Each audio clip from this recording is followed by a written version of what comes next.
desses benefícios, tá bom? Ó, tá aqui o...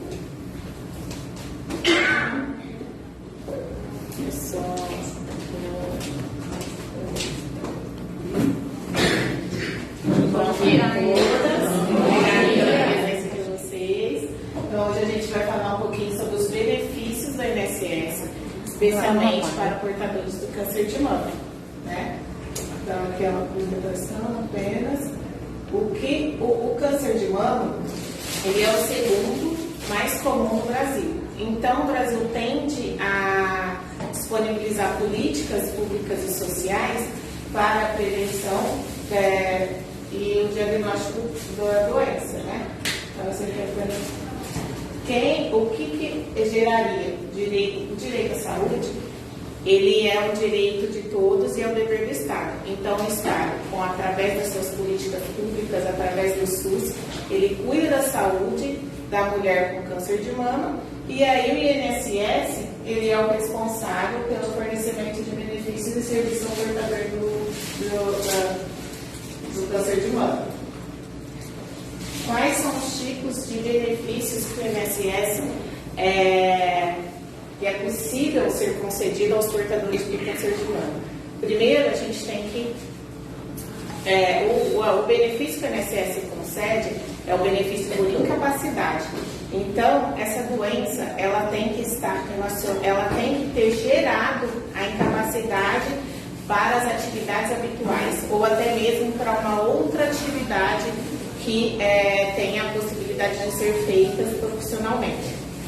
Então, se esse câncer ele gerou essa incapacidade, o INSS, para quem tem as contribuições e é segurado, né, ele dá o direito ao auxílio por incapacidade temporária ou permanente. Quais são as diferenças?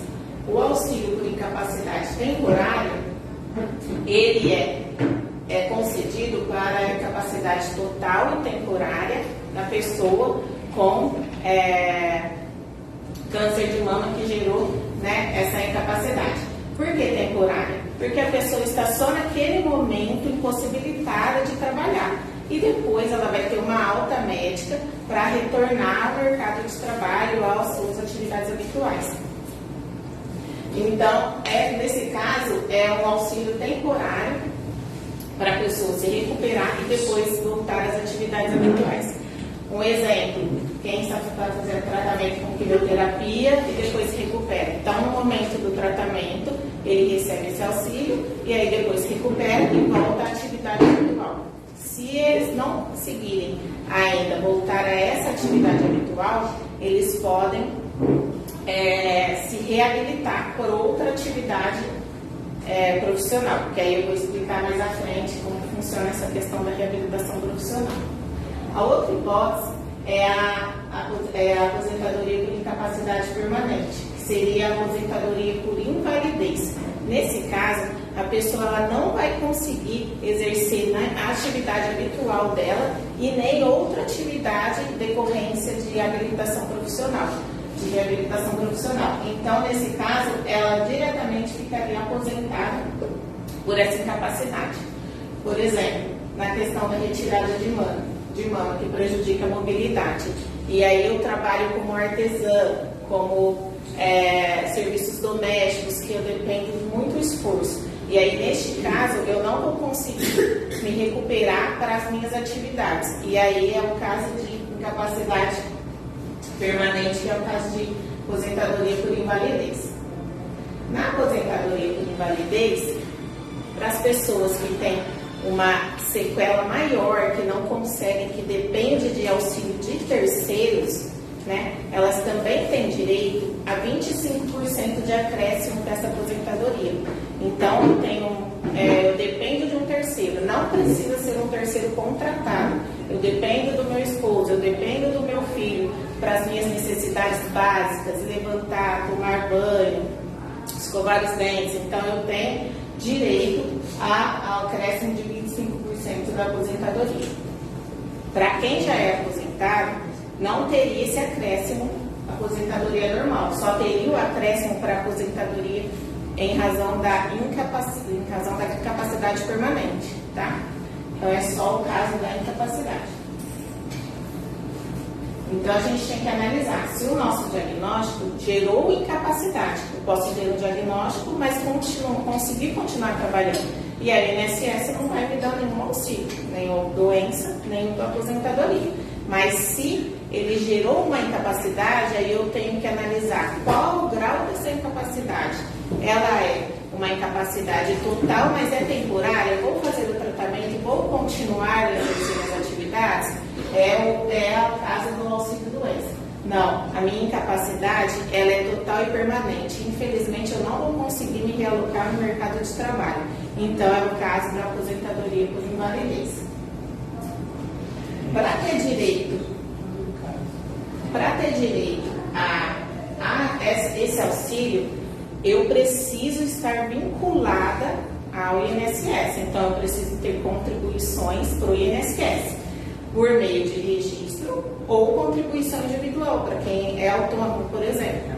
Se eu não tiver esse vínculo com o INSS, ele não vai me dar esse benefício. Então, eu tenho lá a filiação com o INSS. Tendo a filiação, o que mais que eu preciso? Eu preciso que essa doença ela tenha iniciado após a filiação. Se ela for anterior à filiação, o INSS vai constatar como doença pré-existente e não vai gerar o benefício ao segurado. Há exceções, como no caso de agravamento. Então, se tem um agravamento dessa doença, esse agravamento, aí sim a gente poderia pedir, mesmo com a doença pré-existente, esses auxílios, né? Além disso, para a questão do auxílio-doença e aposentadoria, tem que ser filiado, ter o diagnóstico da incapacidade, a doença não pode ser pré-existente e tem uma carência a se cumprir, né? Para os gerais, teria uma carência a se cumprir. O que significa isso? Eu preciso realizar número X de contribuições, no caso do auxílio-doença, 12 contribuições, para ter esse direito. Mas, no caso de câncer de mama, câncer em geral, não precisa de ter essas 12 contribuições. Basta uma contribuição, que é o antes, né, da doença, para eu conseguir ter o direito a esse benefício. Então, aí geraria um privilégio a mais, né, para vocês. Porque imagina, eu sou diagnosticada e eu tenho 10 meses de contribuição.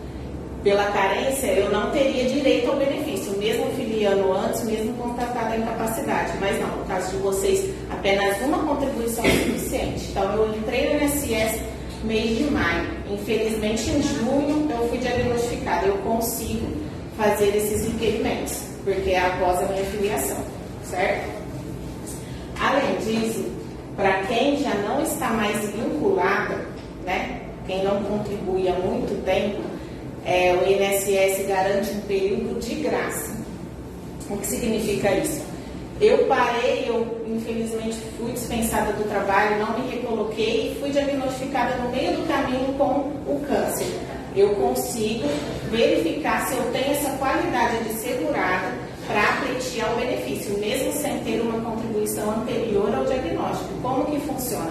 Aí depende da análise do histórico funcional. Tende a ser o mínimo seria 3 meses e o máximo 36 meses. Então, assim, no extremo, eu conseguiria, mesmo assim, pedir esse auxílio, mesmo tendo ficado 36 meses sem contribuir com o INSS. Né? Então, isso é importante também. As pessoas acham que eu perdi o emprego, agora eu fui diagnosticada, eu não tenho direito? Sim, se tiver nesse período, tenho direito sim. O direito também, ele é concedido a partir do 16º dia de afastamento total, porque até o 15º, quem paga esse afastamento é a própria empresa, né? Há uma exceção para quem é autônomo. Para quem é autônomo, a partir do 1º dia já conta esse auxílio-doença.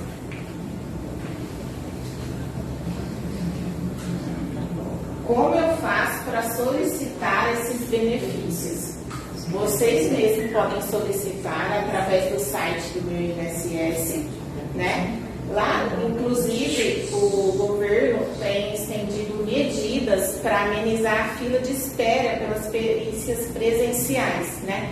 Como ele faz isso? Através do Ateste Med. No Ateste Med, ele disponibiliza um canal para que vocês, juntamente com o relatório e atestados médicos, encaminhem apenas a documentação e um perito do INSS vai analisar a documentação. Não precisaria de uma perícia presencial, tá?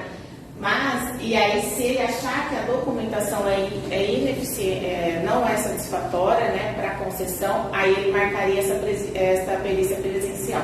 Mas tem bastante auxílio sendo concedido apenas pela análise documental. E aí, então, vocês acessam o meu INSS com o login, o CPF e a senha do GovBR, e lá tem seleção do marcar perícia para auxílio, marcar perícia para aposentadoria, pedir o acréscimo, né? Se o INSS indeferiu o pedido, porque é muito comum acontecer, o INSS ele vai falar que não está incapaz, vai passar para a reabilitação que é inviável, né? Ou que não está assegurado. É comum eles confundirem a questão do período lá dos 12 meses, que é uma exceção. Eles falam, você não tem a carência, que é os 12 meses de contribuição, mas você é uma exceção a essa regra. Mesmo que tiver uma, eles têm que considerar. Então, assim, pode acontecer vários, né, motivos, e aí você pode, né, procurar uma assessoria de um profissional da área previdenciária para rever essa questão. Eu não consegui resolver administrativamente. No judiciário, vocês teriam direito a uma revisão, né, judicial de tudo aquilo que o INSS fez. E aí tem uma perícia lá, ou por outro perito, pelo perito do judiciário, tem uma avaliação de um juiz que vai constatar ou não a incapacidade, né? Então aí vocês têm essa segunda chance de rever, né, esses direitos. Antes, a reabilitação profissional. Quando você está com aquele auxílio-doença, que é aquela incapacidade temporária, e aí o INSS vai fazer uma reavaliação, e aí ele encontra uma barreira que você não consegue mais exercer a sua atividade habitual. Então, aí o que ele faz? Ele faz essa reabilitação profissional.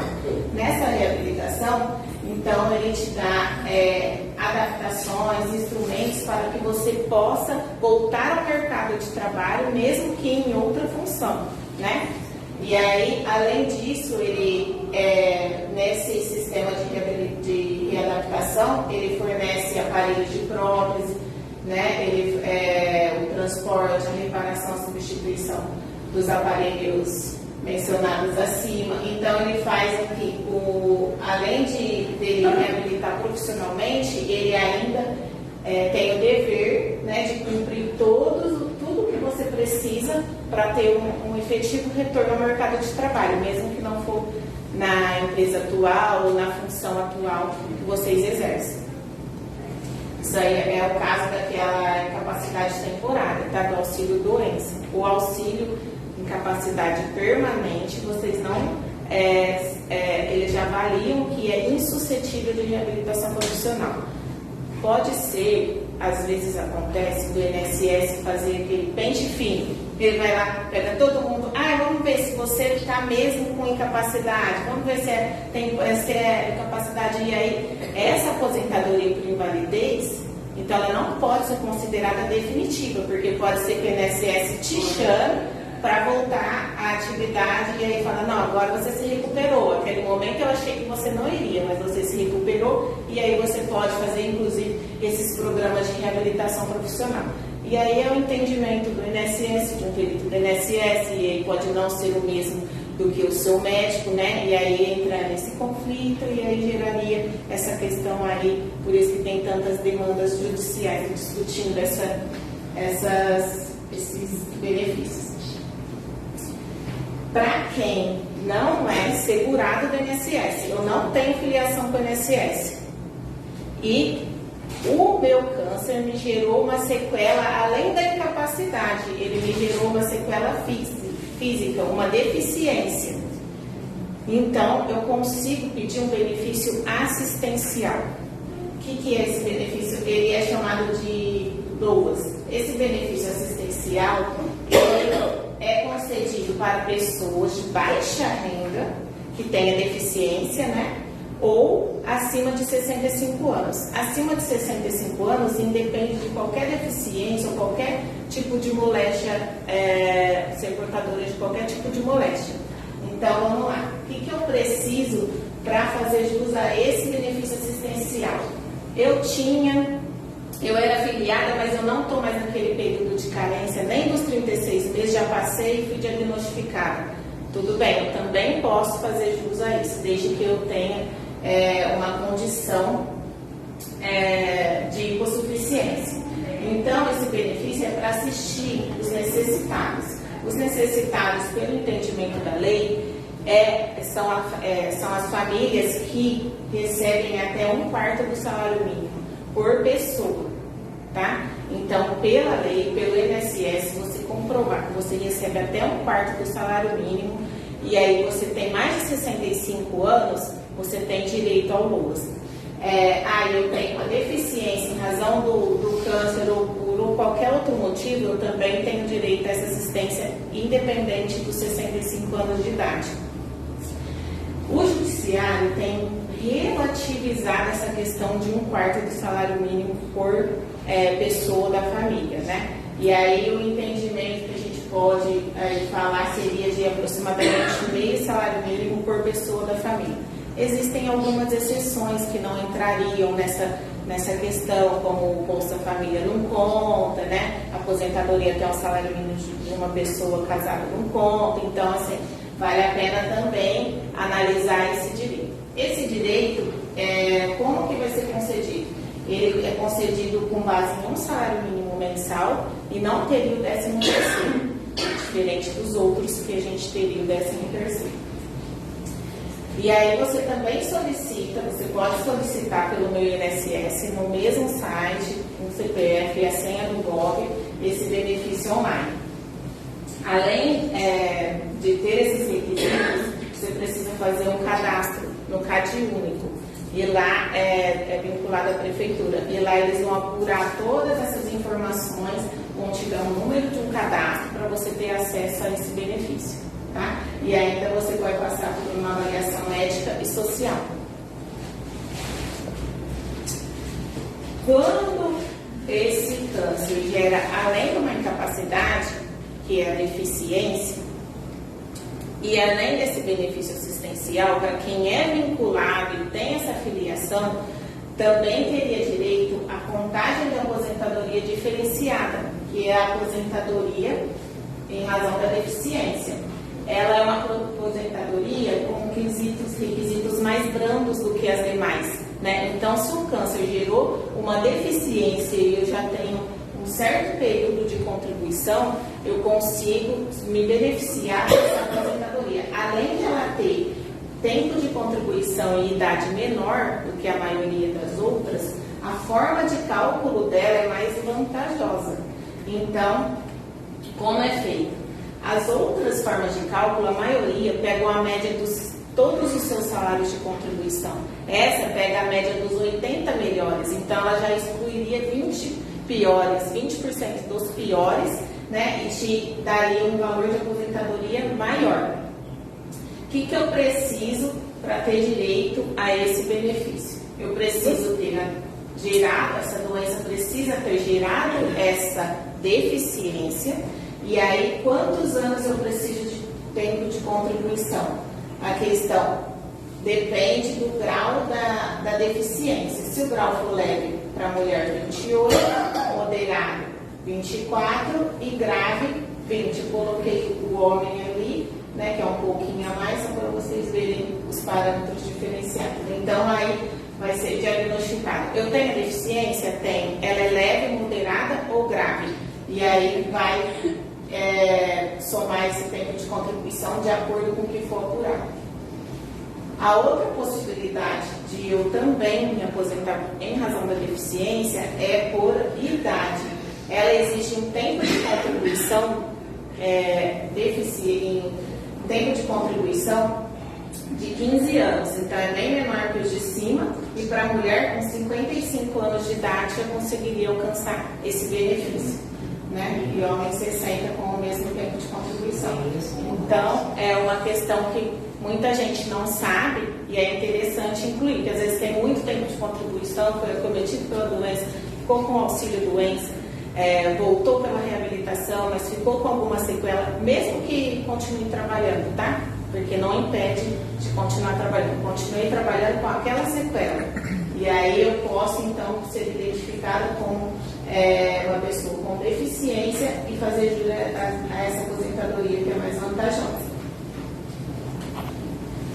Além das questões de aposentadoria, de benefícios assistenciais e por incapacidade, a gente tem também algumas diferenciações na questão da pensão por morte. A pensão por morte, ela sofreu uma alteração legislativa devido à reforma da Previdência. Antes, você recebia 100% dela correspondente à aposentadoria do marido, né, ou da esposa. Agora, com a reforma, você recebe 50% desse valor e 10% a cada dependente. Então, assim, eu sou dependente, eu só tenho eu na família e meu esposo ele veio a falecer. Então, eu recebo pensão por morte correspondente a 60%. Tenho eu e um filho menor de 21 anos, 70%. E aí, por diante, até o limite de 100%. Então, ficou mais... ficou pior essa modalidade de aposentadoria.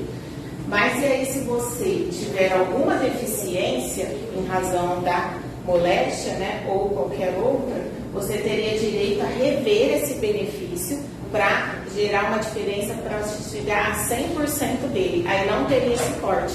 Então, assim, eu tive câncer, e agora eu estou recebendo pensão do meu marido, eu fiquei com uma sequela, mesmo que mínima. Às vezes a gente acha que não é uma sequela, mas é. Então, aí eu tenho direito a rever essa pensão para chegar a 100%. Inclusive, a gente está tendo até uma surpresa lá do INSS, tem concedido bastante essa revisão de sede administrativa bem rápida, né, em relação a essa revisão. Você também pode solicitar pelo mesmo canal do meu INSS, mas na opção pensão por morte, tá? Aqui eu já falei que é caso de revisão, você pode revisar. O importante, todos os benefícios, todas as questões você pode revisar, você pode discutir, ter uma segunda chance de discutir judicialmente, tá? Então, precisa analisar qual seria o melhor caminho. Além de todos esses direitos, também teria direito à isenção do imposto de renda em caso de pensão, aposentadoria ou complementação de aposentadoria.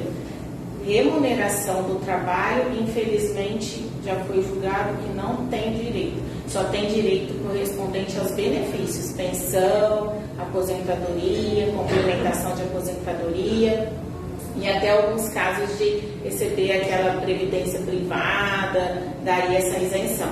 Então, eu sou portadora da doença. Não precisa ser incapacitante, não precisa ser deficiente. Eu preciso só ser diagnosticada com câncer. Então, se eu for diagnosticada com câncer, eu vou ter direito à isenção do imposto de renda sobre a minha aposentadoria, o meu auxílio, a minha pensão. Eu sou, mas nossa, eu já recebo faz 5 anos, eu não sabia disso. Você pode solicitar, inclusive, todos os impostos que você pagou retroativos. Isso é concedido administrativamente. Eu estou recebendo aposentadoria por idade. Não é nenhuma dessas opções. Eu solicito a isenção do imposto, né, desde que tenha desconto do imposto. Eu solicito a isenção para o INSS parar os descontos. E eu já estava recebendo faz um tempo. A Receita Federal te dá os atrasados, porque o INSS ele retém e repassa para a Receita. Então, aí você tem que parar no INSS e depois voltar na Receita e pegar os atrasados. Então, você também teria direito a esse benefício. Era isso que eu vi. Agora ficou aberta as perguntas. Muito obrigada pela vocês terem me ouvido.